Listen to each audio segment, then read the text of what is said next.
everybody, and welcome in for another episode of Vol Club Confidential. I'm your host, Austin Price of VolQuest.com. Tennessee just wrapped up the regular season, 8-4 with a win over Vanderbilt.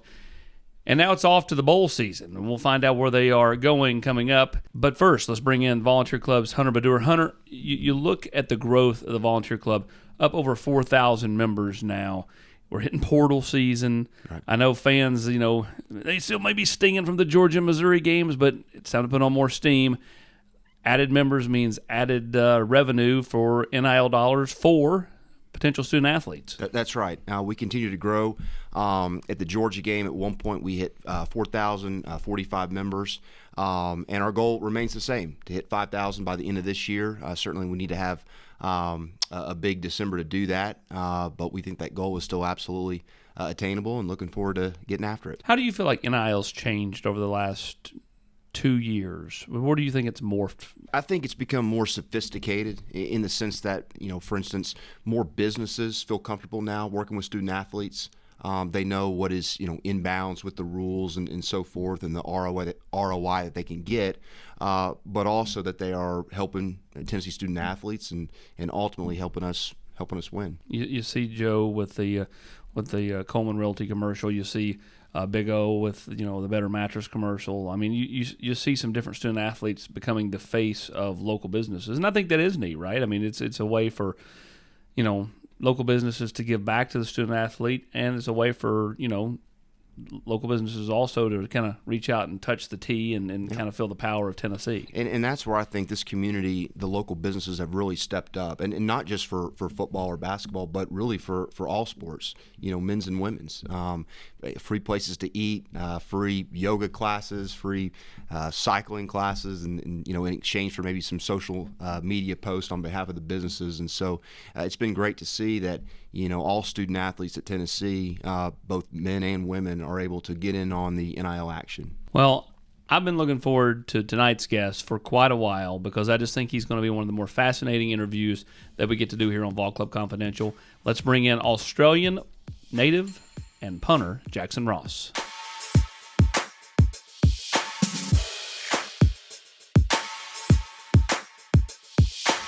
What's up, JR? How you doing, Austin? Good, man. You? Very good, thank you.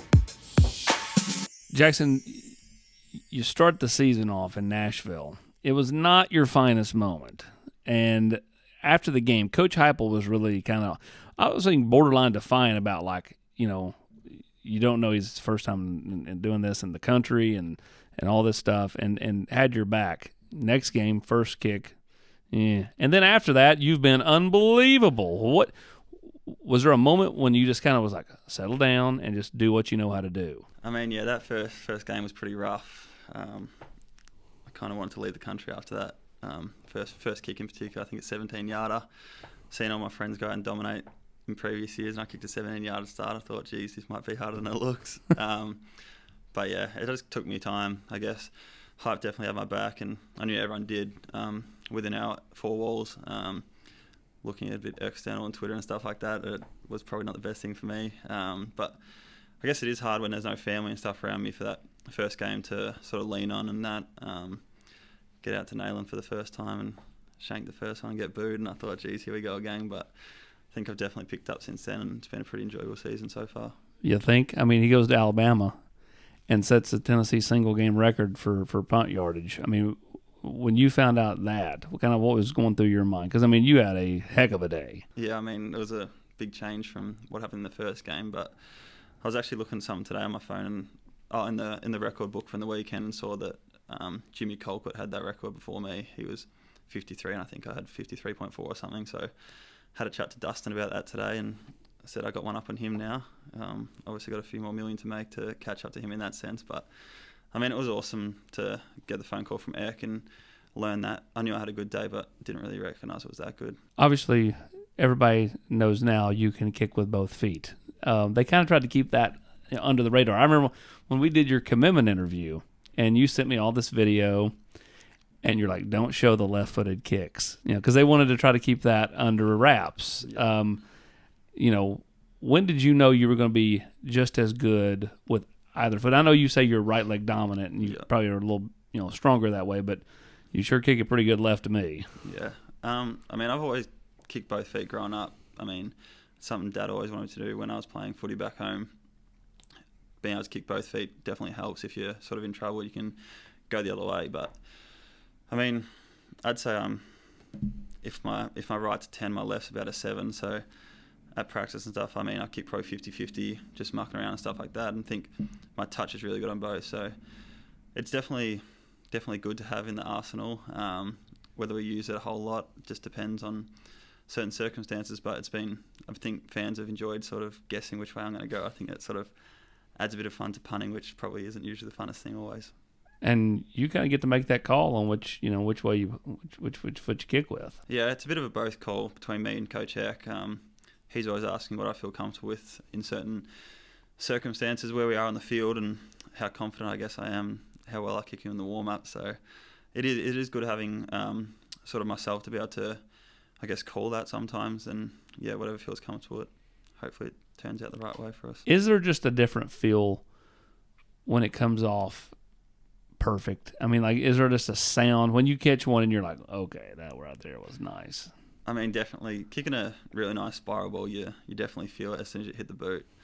I obviously kick a bit of end over end, a few spirals on my right and stuff like that. So I'm always doing different stuff, so it's hard to get in a complete routine of doing the same thing over and over again, which, like a lot of Americans do, it's just spiral after spiral and spiral. So you sort of get that continuity and recognising exactly how to hit that ball. But I mean, going left, going right, kicking end over, spiral, it's always changing for me, but I definitely know when I kicked a good one. Like at Alabama, when you had that phenomenal day, I feel like Kool-Aid McKinstry was having a tough time picking up your ball, and it kind of rattled him a little bit. Can you tell when you've kind of got somebody, like, because, I mean, you're ultimately like 40 or 50 yards away when you're kicking it to them, so I know you're not really like looking them dead in the eye, but can you kind of tell when somebody's like, man, I can't see how this thing's coming in? Yeah, I mean, I definitely owe Kool-Aid a beer. I think he helped me sort of set that record himself.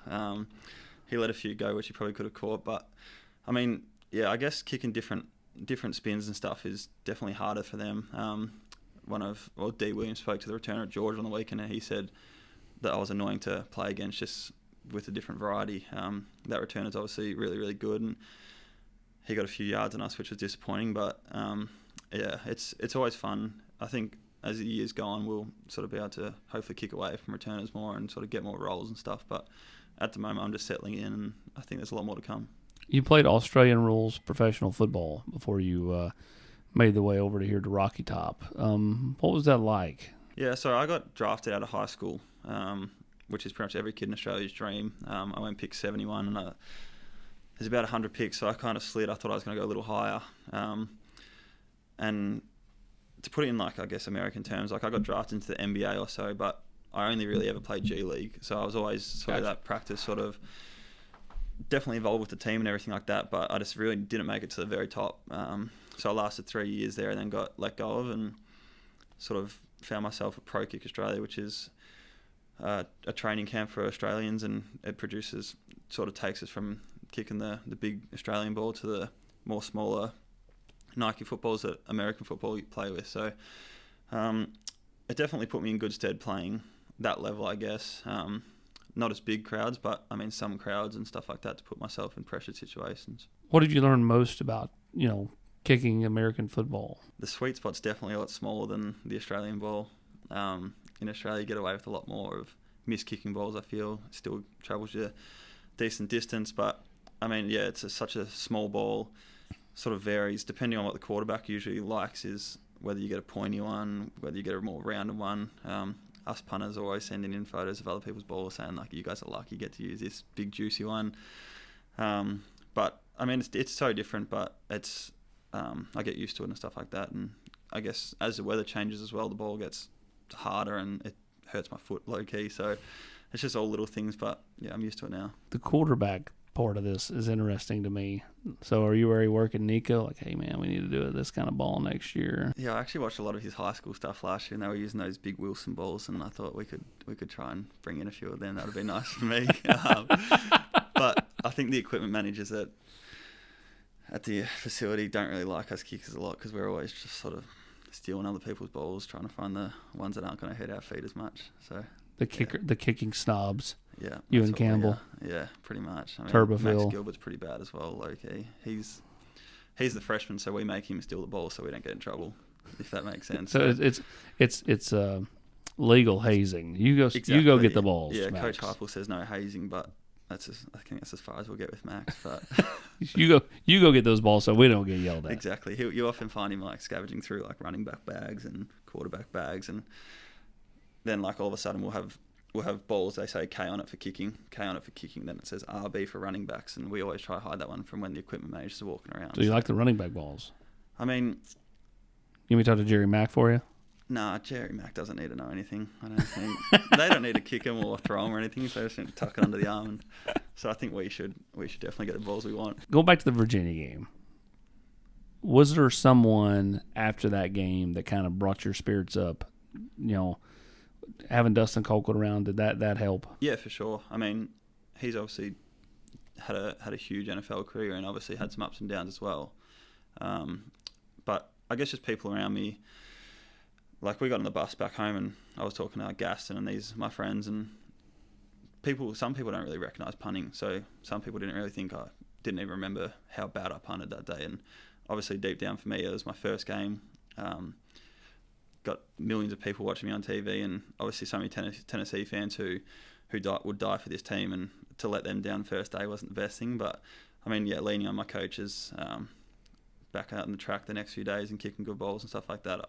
I mean, it didn't take me long to feel like everyone liked me again. And I thought your left footer, the one right there near the end of the game, it was like 5 minutes to go or so. I thought you kind of uncorked a left-footed one, and I thought, I was like, okay, it's kind of like you're struggling with your golf game, and then you get to the 18th tee, and you finally hit 2 good shots, and you're like, okay, wait a minute, now why is it coming to an end? Let's keep this going, but the game ends or the round ends. Yeah. Is that kind of how you felt, like right there at the end? It definitely was. I think I'm pretty good with my numbers, so I think I went 17 yards, 27 yards.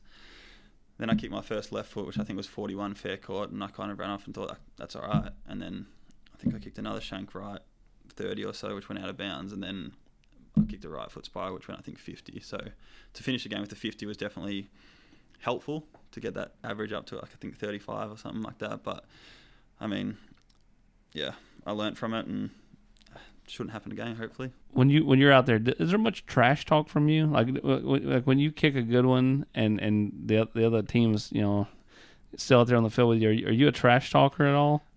Because I want to call you a low key someone who talks. Yeah, I'm a bit of a smart ass, to be honest, but I mean, well, me and you'd get along great then. It's not really on punt. I don't say too much, but it's more field goal holding and stuff when the guys come in the corner and dive and they're on the ground. Me and Charles like to say a few little words, but they always look at me like, who is this talking? Like, I probably sound so different and say some things that I shouldn't, but that's all part of the fun, and I'll continue to do so. Do you have a one-line zinger that you like to go to, or is it always different? Do you always have different repertoire? Yeah, it's whatever comes out fast. It's sort of, I think, pretty quick on my feet, but yeah, I probably shouldn't say anything I would say on the camera right now. I understand. Let's go back to Australia. What do you miss most about home? I miss a lot. Family's obviously super important to me, so I always miss them, and my friends back home. Obviously had high school friends and footy friends and stuff like that, so it's always that. I miss food, I miss coffee, I miss little things, just sort of hanging around mates. Miss watching Australian football because obviously the timing's not great. It's throughout the night here. But I keep in touch with everyone back home, whether it's FaceTime. They're always watching my games and stuff, so I do miss things, but I think I've found myself a home here in Knoxville and found a lot of good friends and people to lean on and stuff like that. So it's took me a little while to transition, but I think I've found my spot now and I'm really comfortable here. You're 24. Not the oldest guy on the team. That still resides with Keenan Peely. We'll see if he comes back. If he does, then you will still remain the second oldest. But if he leaves, that means you get the moniker as the old man in the room. Mm-hmm. You're a bit of a Merlot drinker. You love the wine. Kind of take me through that. Yeah. Most college kids are like, beer, let's get beer. Yeah, I know. College kids, I think, just trying to get as drunk as they can quick, but I don't mind a drop of red. Got a few favourites back in Australia. Haven't really uncorked too many here. Definitely looking to find a few spots around and stuff like that. But yeah, I do enjoy a drop, and it's something a few of my friends back home really enjoy and collect and stuff like that. So it's that and coffee are two things I do like. Are you a cork collector? You get the cork on the Nah. no. No. Open and drink it and throw it out. That's the way I roll. You played 13 years of tennis before you went to Australian rules football. Mm-hmm. What do you like most about tennis? I don't know. I just grew up playing tennis. I think Mum would play a bit socially, and I sort of just started lessons and stuff when I was about 4, and I was kind of, in a non-arrogant way, naturally gifted, I think, with tennis. I guess I didn't love the game. I didn't like that singular aspect, just playing by yourself. You didn't like to run back and forth? Yeah, I wasn't. A bit lazy. Just Nick Kyrgios style was my sort of vibe, if you know who he is. But yeah, I guess I got to age about 16 and thought that like I need to play in a team sport. Sure. I love going out to battle with the boys and stuff like that. So that's I think the turning point when I switched to footy. I always played footy, but then it's sort of that when you get to 16, if you do two sports, you have to make that choice which way you're going to go. So gave up tennis then. Still played a little bit for school and stuff like that, but I played a bit of pickleball here and stuff to keep that hand-eye coordination going, but I would love to have a whack. So, did you go to the Australian Open a whole lot? Yeah, I did. I pretty much went every year. It's during January in the nice summer. So actually, when I went back home last year, I went for a night session, and I will go back this year as well. But it's good watching the best in the world and stuff like that always. Who's your favorite to watch? Djokovic, Federer, Nadal? I mean, Fed was definitely my favorite growing up. I do enjoy watching Kyrgios just because he's a bit of an entertainer and stuff like that. Sure. But yeah, I do appreciate the good players, and Fed, Rafa, and those guys have been awesome to watch for plenty of years. If you take the Australian Open off the question, Mm-hmm. out of the other three, French Open, U.S. Open, Wimbledon, if you could go to one, which one? I've been to Wimbledon and I've been to the French. So you just need to go to the U.S. Open? I've been through Flushing Meadows in New York. I don't think I've actually been there for the Slam though at the time. But I mean, Wimbledon's probably the most prestigious. It is, sure. It'd be like the cool. Masters in golf. Yeah, definitely. Yeah, I need to tick the US off, and then I would have done all four. But they're all very unique and stuff like that. I mean, the French Open's the one. I mean, Wimbledon. I've never been to any of them, but the ones that catch my eye would be Wimbledon and the French Open. Yeah, I love the clay and Roland Garros. You know. Yeah, no, the French is cool. I mean, Paris is an awesome city. When I did play tennis, I did a camp there for 2 weeks at Moratoglu Academy, who was Serena's coach for a while. So I did 2 weeks there, and then I played tournaments in Malta, Czech Republic, and Belgium throughout like a month when I was in year 9, which is when I was like 15. So that was awesome. Went over there with a few friends, and my mum came with us, and it's a different breed over there in Europe. Like there's, especially on the clay, there's some really good players and stuff like that. So you get over there and you think you're pretty good in Australia, and then you get there and you think, geez, there's a long way to go. And I mean, tennis, I think the range, you have to get to about 150th in the world to make the money back that you've put into the sport. So it's a very unique in that sense. You have to be really, really good to make a living. You're a golfer at all? I do enjoy golf, but I don't really get out enough as I should probably. I mean, that's big in Australia. Yeah, it is big. We played our Specialist Masters here last year, and that's right. We set up the who won that? ranked. Jacob Warren? No, we have the top rank, which was Charles, and then we sort of went down the order, and I kind of put myself kind of low. So I got paired up with Coach Eck, and we were partners, and the boys were pretty angry because I was You better sandbagged. Yeah, I did. You sandbagged. Me and Coach That's like Eck, not telling everybody you can kick with both feet. No, me and Coach Eck, I think won by about 10 strokes in the end, so we were laughing. That's fantastic. Can you get me on Royal Melbourne? I actually live 1 mile from Royal Melbourne. Are you kidding me? No. Can you get me on there? I mean, I've got a few contacts. I can think I'll probably hook it up if you need. Let's do this. I'm thinking, last year my wife and I went to Hawaii to do stuff with Nico at the Polynesian Bowl. I'm thinking, maybe not this January, but next January after the bowl game, we go down under and we just follow you around for a few days. Yeah, I think there might be about 15 of us. There's a fair few lads trying to come. I think once a week I'll get there. When are you going to take me to Australia? And the Spider's big and all that sort of thing. I'm not asking you to take me. I'm just saying let's go. Yeah, let's do it. But yeah, it's good. It's good that when the bowl finishes that it's freezing cold here and I go back home and it's 80, 90 probably. 90. Okay. I'm not great with the Fahrenheit translations, but yeah, it's pretty hot. Oh, koala bears or kangaroos? Koala bears, because everyone talks about kangaroos here and it annoys me. So I'll stick with the koala. Sea turtles or saltwater crocs? Sea turtles, they're cute. Don't really like crocs.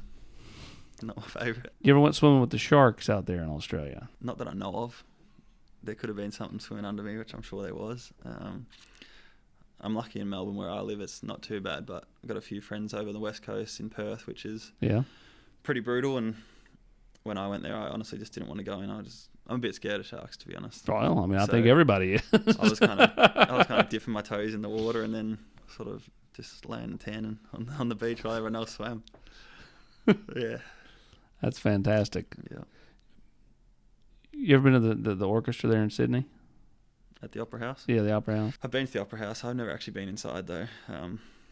Sydney's only about an hour flight, so I've been there plenty of times. How far of a car ride is that? It's about 8, I think. Yeah, so it's a bit different here. I think not many people drive. I think in America everyone just drives. Like some of the boys' parents do some crazy drives to games and stuff each weekend. Like Memphis is only 6 hours, but still it's a 12-hour trip on your weekend. It's a lot of driving and stuff like that. I went to Tallahassee last bye weekend with Bennett Brady. His brother works down there with the tight ends, so we went down there for 3 days, and that was, I think, 8-hour drive. Yeah, that was rocked me around a little bit. What's the one place that you've enjoyed the most? Not counting Knoxville. I mean, like that you've been since you've been here. I've been to Nashville a few times just because it's so convenient and stuff like that. We're playing Vanderbilt this weekend, obviously, and I know the punter up there, so he gives us a spot to live when we want to hit the town a little bit. It's kind of the middle point for a few of us in the SEC, but got plenty of friends around here that I want to sort of go and see at their spots and just sort of compare college towns and that sort of thing. So we obviously talk about where we're at all day, every day on FaceTime, but I wouldn't actually know what it's like at the town. So I do love Knoxville, though. It's very a lot to do once you actually get out and about, and once I got a car and stuff like that, it was cool to experience. I'd love to see you out on Broadway. Some jeans. Not boots. I don't like the boots. No boots, cowboy hat, and that accent. I mean, like that's bringing in the women, man. I mean, take away the boots and the hat, maybe. They're not my favourite. I mean, I see them everywhere around here, and I kind of laugh. The boys love their boots. I think Charles has got about 15 pairs, which baffles me. He always likes wearing them on ball walk and stuff like that, so I'll stick to my semi-designer stuff. That's what I like wearing. What's one place you've never been that you'd like to go? In America? Anywhere. I'd love to the Greek islands. I see a lot of people doing that. I've done a lot of Europe and stuff like that with friends and family and that, but I think, Greece, that Santorini, that very white sort of ocean side would be cool to be at. And I also wouldn't mind doing like Japan and stuff like that, just sort of different cultures and stuff, and potentially South America or something if I get that chance. How far is Japan from Australia? Good question. Flight-wise?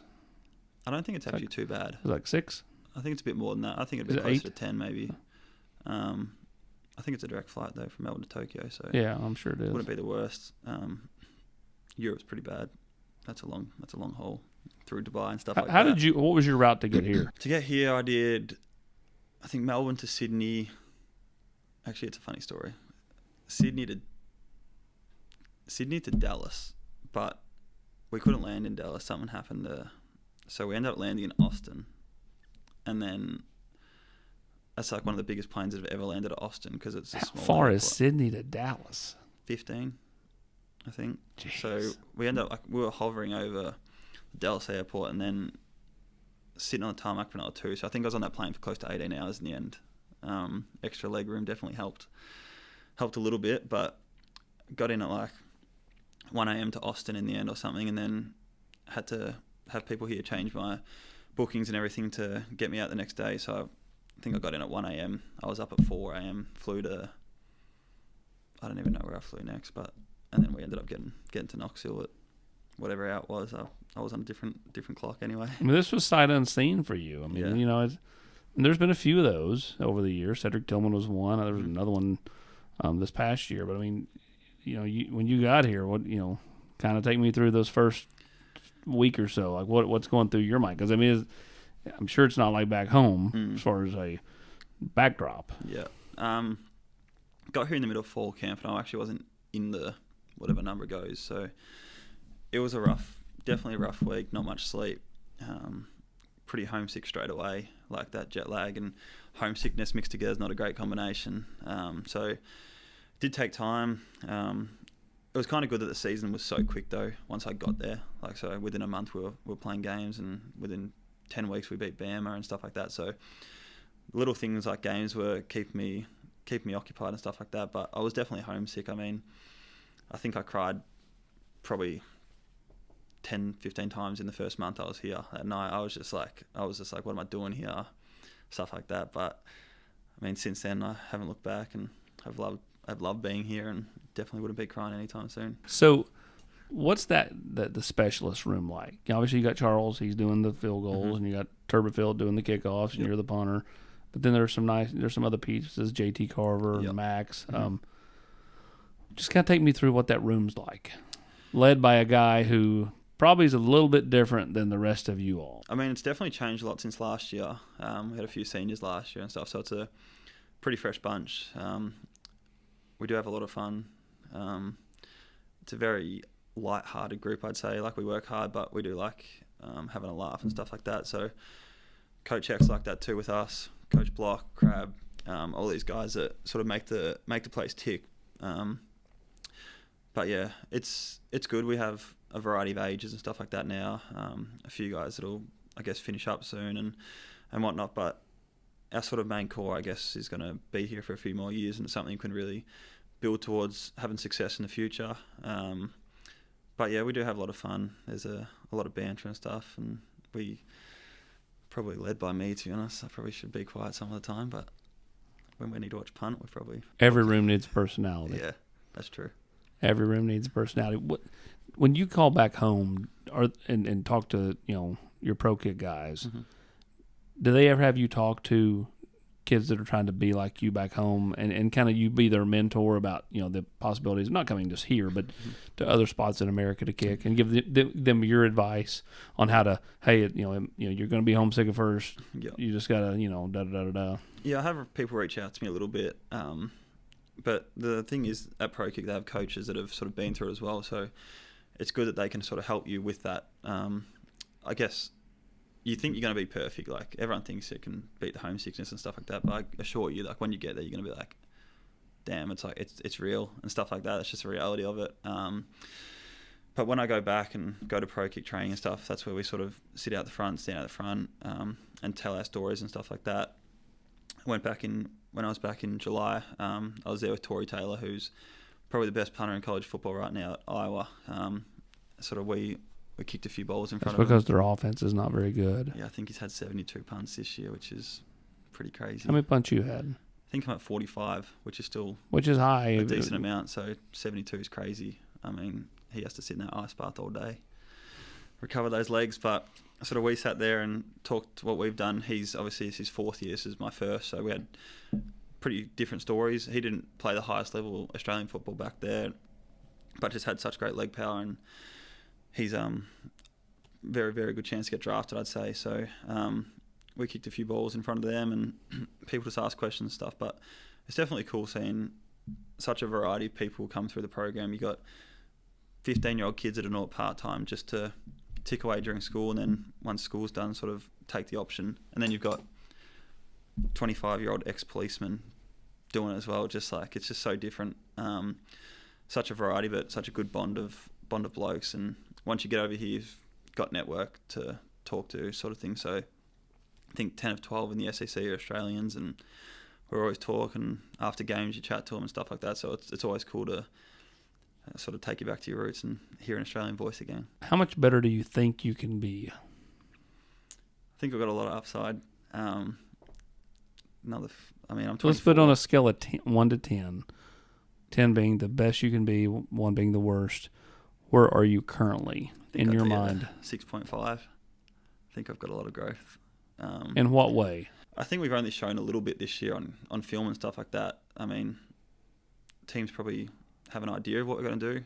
Probably don't know which foot we're going to kick with, but there's so many more things to add to my, I guess, collection of punts. I can pocket punt and stuff like that. So if we're doing different things, it's going to be so hard for teams to recognise and stuff like that. And just going to, I think, improve us as a team in general and improve my game definitely. What will you do this off season to kind of differentiate from the prep you had this past off season? Like, you know what I mean? Like, what are some things you feel like, okay, that worked really well. Mm-hmm.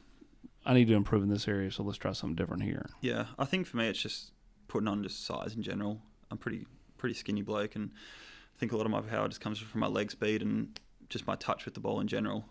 So I think if I can put on more strength in general, that'll definitely help me kick bigger balls. I mean, hang times and stuff for the scheme we're running right now is not super important. I can get away with sort of holding the ball and kicking 3-6 to 4-0 hangs, where if you're kicking from the pocket, you need to be up around that 4-5 just to make up for that time you lose with the running of the ball. So I think putting on strength in general will help me continue to improve my arm and stuff like that, which is something we've been definitely working on and stuff. There was at one point about 3-4 games ago, and you were so delayed in kicking it. I thought you were going to fake it. Yeah. I mean, how many times have you thought, man, are they going to call the fake here finally? I mean, it definitely does cross my mind. I don't think Coach Hype's run many fakes in his time. I don't think so either. I don't think he's run any. So I think you're right. Unless Eck takes over as head coach, we might be a chance. But I mean, I guess if I see an opening and it's really short, then like it's on me and stuff like that. So I think South Carolina game, we did one where I sort of completely ran around the shield and I probably had a chance, but it was pretty long, so that probably would have been my time to do it. And then we ended up getting called on a legal formation. I had to re-kick. So that was like the first ball we'd kick with a really, really long op time, which is what we are trying to achieve. Got to the sideline, they were really happy, and then had to go out and re-kick it. So it was a bit of a stab in the chest. But ask Dustin about his younger brother Britton's fake punt at the 2005 Florida game. It didn't go so well. Didn't get it? No, Damn. It didn't. I don't really want to watch it. That might make me nervous. It'll make you nervous to go rogue. Yeah. No, I'll have to ask him tomorrow morning then. I'll get it up on film. Might run a few fakes tomorrow at practice as well, just to see how I'm looking. His best kick, it may not be his longest kick, but his best kick was 2003 Miami, which coincidentally was the last game I was not at on the road. Jeepers. That's crazy. Tennessee beat Miami 9-6 or 10-6, and he kicked it away with about 2 minutes to go, and the great Sean Taylor, who's now deceased, muffed the punt, and Tennessee recovered. Yeah. He just uncorked one. You know, of course, he's got that big left foot. You know, it's fantastic punt. That's crazy. Yeah. Well, we got one muff against Austin P. That was actually, going back to our question before, that was a turning point where I sort of got some confidence, I guess. I mean, it's not really based on how good the punt is, in my opinion. It sort of can just be a mental breakdown for the returner and sort of trying to catch and move quick or something like that. But once Warren picked that up off the ground, like that's where I was like, could celebrate, and I really sort of felt a part of it and stuff like that, and really took my stride from there. What's that mean to you? Because I think you guys are pretty close. Yeah. He was fired up. The fact that Hype will send him to Australia to do the visit, you know, I mean. He's awesome. I mean, I can't talk highly enough of the bloke. He's, I guess, sort of a father figure to me here, and whenever I just need a chat, I can just walk straight up into his office and knock on the door and just talk some smack, really. I mean, it's not always football. It's rarely football, to be honest. It's just sort of that connection, which is what I need here. But the same goes up to the top. I mean, Coach Hype's awesome as well. Always has a laugh with me, and he would always just tell me to smoke the cigar every time I kick a good punt and stuff like that. He told me to watch the movie The Replacements. That was my homework from Hype. It's the only homework he's ever given me. He thinks I'm like the kicker, just the way I operate around the facility and stuff like that.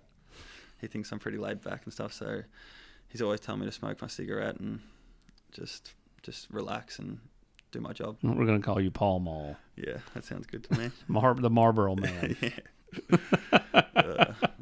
I don't actually smoke, everyone, so chill. we know. Last year we're going to end back in Australia. Yeah. Like, what about the culture down there do you miss most? I guess I miss where I live. I live on the water, the beach.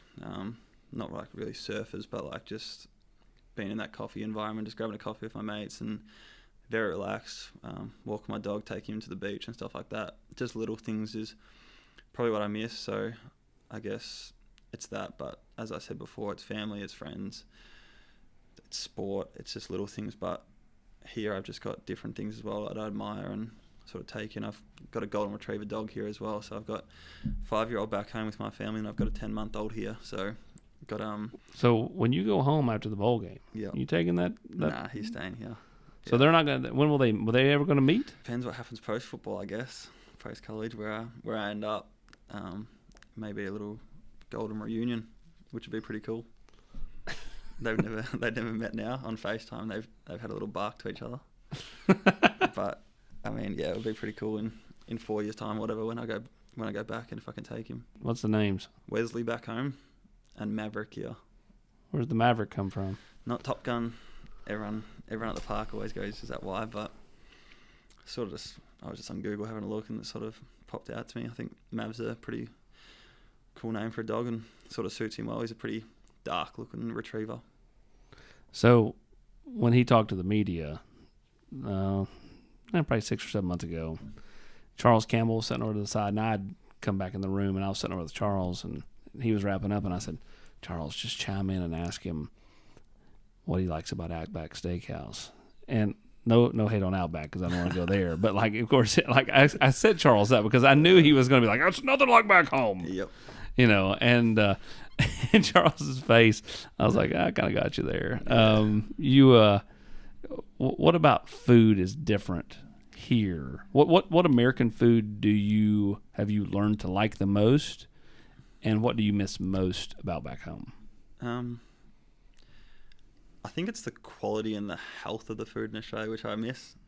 A lot of burgers and stuff here, which is obviously enjoyable, but I don't think it's the best for you. So I just miss the sort of healthy aspect back home. I miss coffee back home. I think that's a huge difference in the beans they're making them with.